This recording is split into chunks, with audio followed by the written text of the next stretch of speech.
Commissionerate police पक्षरु Durga Puja प्रस्तुति बैठक कटक सदर थाना अंतर्गत प्रताप नगरी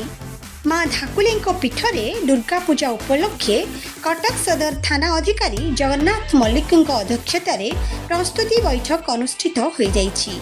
एही कार्यक्रम रे अतिथि भावे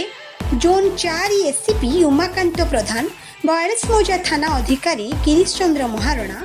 बारंग थाना अधिकारी विश्वरंजन नायक, कॉर्पोरेटर जनार्दन परिडा, कॉर्पोरेटर लिसा नायक, कॉर्पोरेटर पूर्णिमा स्वाई प्रमुख अतिथि भाव जोगदे चलित वर्ष शांति श्रृंखला सहित दुर्गा पूजा पालन करने को परामर्श देथिले।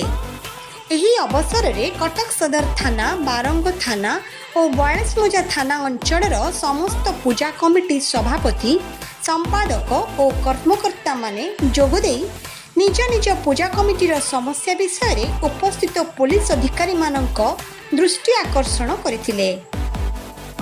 दुर्गा पूजा समय रे शांति श्रृंखला रक्षा, सुरक्षा व्यवस्था और ट्रैफिक समस्या दूर हेबा एनै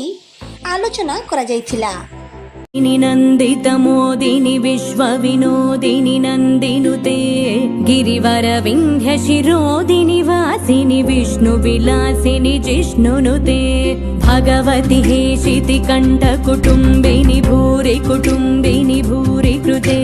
जय जय हे महिषासुरमर्दिनि रम्यकपर्दिनि शैलसुते